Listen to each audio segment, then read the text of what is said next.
Totoo ang hirit. Ang saya-saya sa unang hirit. Unang hirit. Unang hirit.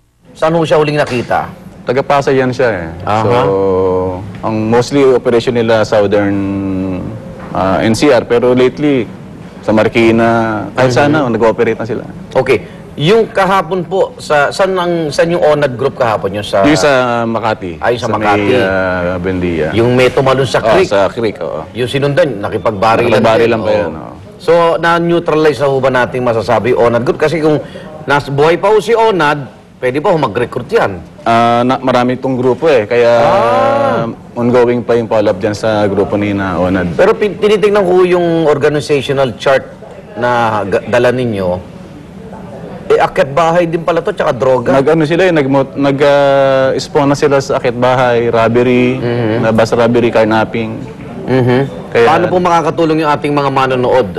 Siyempre, tulungan ho yan. Ano? Oo. Yung sa intelligence, ano ninyo po niyo, tsaka sa evidence gathering. Siguro sa yung awareness, pag may nakitang mga, lalo na subdivision, yung paikot-ikot ng sakyan, walang plaka, madumi ang plaka, pagbigay alam lang dun sa pinakamalapit na istasyon ng kanilang komunidad. Sa Metro Manila ho, anong pinakalugar ang mataas po ang insidente ng carjacking o carnapping? Sa statistics po, Quezon City. Quezon City pa rin po. Pinakamadaming carnapping case. At meron ho bang specific silang modelo na lagi yung kinukuha para madali daw ang pasa o benta nito? Mostly mga high-end, mga SUVs, taka yung mga late model vehicles. May mga tatak ba yan para... Wala naman eh, basta may nakita sila na... Puro Montero nitong huli eh. Montero, favorite nila. Favorite nila ngayon. Bakit po nga ganun? Paano magiging palagay po ang publiko, no? Nadadalas ho na inaabangan na sa mismong garahe ho ng bahay. Paano ho mabibigyan ng protection? Kasi kung sa mga pang-publikong establishmento, umiikot kayo, pwede kayo rumonda. Pero kung nangyari sa pribadong bahay ko na ho, sa garahe, namo-monitor, siyempre, yung oras ng labas at pasok ng sasakyan. Tapos inaabangan lang po yung driver kung meron man. Paano ho mabibigyan natin ng protection? Saan ho yung kuwan na meron ho silang neighborhood watch? Kasi hindi rin tayo kaya... Sa kagawad, no? Mga barangay. Subdivision watch o barangay. Kasi hindi talaga kaya din nabantayan lang lahat ng subdivisions ng pulis natin. Opo. Sa kabila ho ba nandun na sa kulungan itong Dominguez brother na ito, ba ito parang... Ganon din yung modus operandi ng ibang grupo? May natira po sila eh, yung Dominguez group. Kung natatandaan nyo yung Tianyo case, si Rolly Talban, yung suspect doon. Oo, yung dito sa Kamuning, no? Sa Kamuning, oo. So, remnant yan eh. So, hindi pa nahuli yun? Hindi pa. May mukha ba kayo ni ano? Sino ba yun? Anong pangalan ho, no? Si Rolly Talban. Rolly Talban. Ito, sino to mga to? Ito yung kay grupo di ONAD to. ONAD din. Andiyan ho ba yung mga napatay? Wala pa dito. Wala pa dyan. Okay. May hotline ho ba tayo para pag may nakitang kakaiba sa mga paligid nila maisumbong agad sa inyo? Pinakamadali na lang yung mga hotline ng local police para mas madali ang responde o yung 117, operational naman yan. So, kung ano yung local station numbers, paki-take note lang, tapos doon na nila itawag para mabilis. Pero hindi ho ba pwedeng baguhin natin yung batas kasi lahat ng nakikita kong nahuli nyo out on bail. Opo, yun po meron na pong... carnapping out on bail. Meron na po tayo position paper ang PNP dyan eh. Ganun ba? Oo.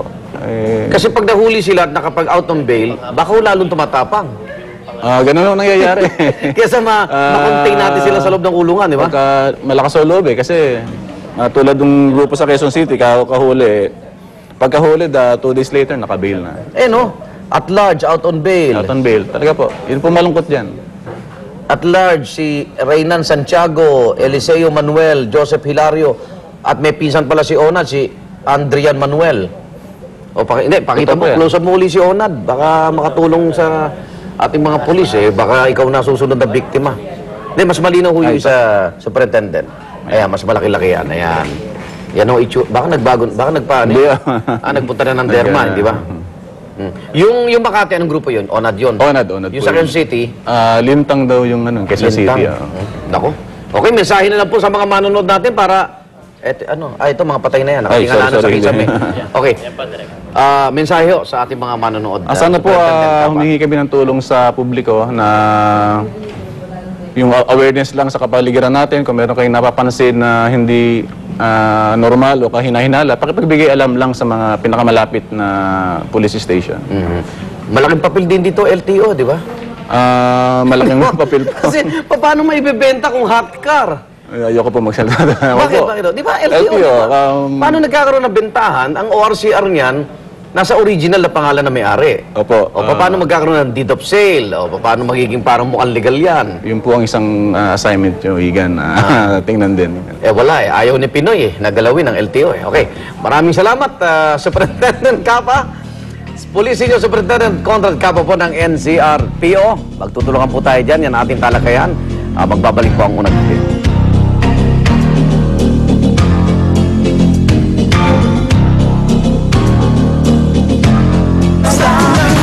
Ang saya-saya sa unang hirit, unang hirit, Hindi porket sikat ay masarap. Totoo ang chismis. I really went to the clinic of my OB. But not for the reason you're thinking. There are still other concerns that you can talk to your OB about, like cervical cancer prevention. Career, love life, a disease like cervical cancer can end it all. In the Philippines, incidence starts rising at age 35. Don't let cervical cancer keep you from reaching your dreams. Getting vaccinated is the first step in making your OB your partner in health. sa unang hirit, serbisyong totoo ang unang hirit, ang saya-saya sa unang hirit. Alright, welcome back sa Unang Hirit mga kapuso. Babalik tayo ngayon dito live sa Camp Crame, dito mismo sa PNP, sa headquarters ng Highway Patrol Group. At kanina pa natin dinidiscuss yung mga iba't ibang klaseng carnapping modus operandi. Ngayon, isang reenactment na naman napapakita namin sa inyo. Ang lalaki na naka-color violet ay ang mismong may-ari ng kotse. Siya yung nagbebenta ng kotse at ang naka-black ay kumbaga parang quote-unquote, kunyari, na interested car buyer. So ito yung reenactment na kunyari gustong i-test drive ang kotse mo, yun pala kakarnapin na. Okay? So usually ito yung nangyayari, pinapacheck na sa labas, titingnan muna nila yung aesthetics or yung itsura ng kotse, yung exterior. Ngayon, papasok na sila ngayon sa loob, iti-test drive na nila. Mangyayari, magdadrive ngayon ng interested car buyer palabas, malayo kung saan sila nanggaling at doon na nila i-acknowledge na carnap to. Okay? Siguro, tapos mangyayari niyan, may kotse pang nasa likod nila, so ika-carnap nila ang kotse, tapos iiwanin na nila yung mismong na-carnap. Now, prevention. Sabi nila dito sa PNP na mas maganda kapag meron kang kasama. Kapag may interesadong car buyer, kailangan, kung ikaw may-ari ng kotse, importante na may kasama ka din. At huwag kayong lalayo. Okay? Kung magte-test drive man, malapit lang. Okay, just a simple couple of tips also, no? Kapag dubious, iniisip nyo, always lock your door. Always lock your door. Pati sa cellphone nyo, kailangan naka-automatic na yan. Dial, emergency, 117. Yan. Yan po ang PNP hotline. Alright? Or you can log on to their website, www.pnphpg.gov.ph. Okay? Sa mga kapuso namin kayo natutunan ngayong umaga pagdating sa prevention ng carnapping. Balik muna tayo sa studio. Galing ng mga tips ni Drew. Hi, Kuya Lar. Good morning. Hey, good morning. Good morning po sa inyong lahat. At good morning sa mga teachers sa Jubilee. Hello po. At saka mamaya nga pala may breastfeeding event sa SM South Mall. Nandun po ako. Kasi it's Ayun. breastfeeding month ngayong August. So maganda ipaalala sa mga mothers dyan ang pag-breastfeed. Yes. And Olivia Kido ng Artesia and Glendale, California na laging nanonood. Hello, Mr. So. Hello po, Andrea. Magchika na tayo mga kapuso pagkatapos niyang maging guest host sa Showbiz Central. Ready na kaya sumabak si Jenalyn Mercado sa iba pang hosting job sa telebisyon. Mukhang ready na itong si Jen at isa siya sa mga napiling mag-host ng pinakabagong talent reality show na Protégé dito sa Kapuso Network. Ano kaya ang masasabi ni Jen dito? Watch this. Hosting naman, no? Sa upcoming reality talent search show na Protégé, isa ang singer-actress na si Jenalyn Mercado sa napili para maging host nito. I think this is a new world for me. First time kong sasabak sa ganitong klaseng hosting job. Yung medyo serious. Kasi sa Showbiz Central, chika-chika.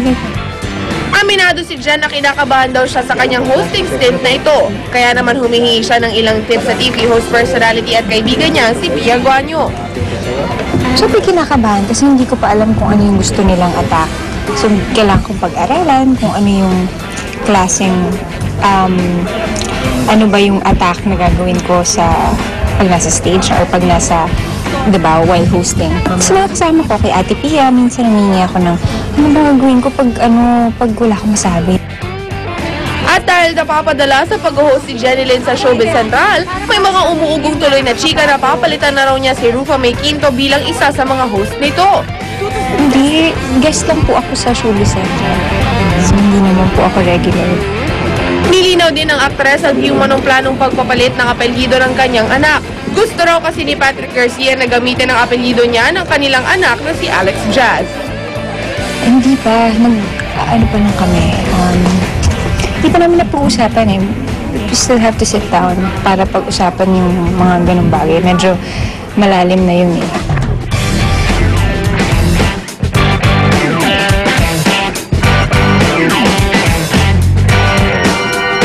Bakit ka magsalita? Parang pabulong, ano? Bakit ang ano Pero alam mo, Susie.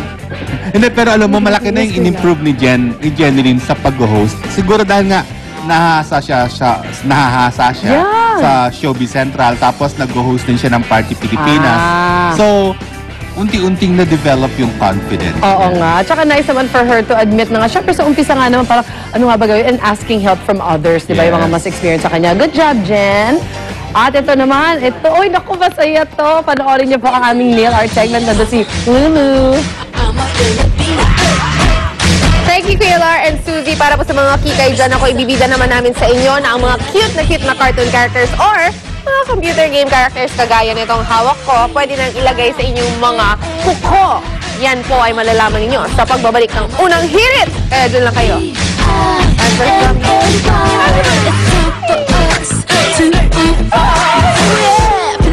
I like superheroes. From being mamas to asawa, all should know that we do take good care of a man. But we're more than that, you must understand. We nurses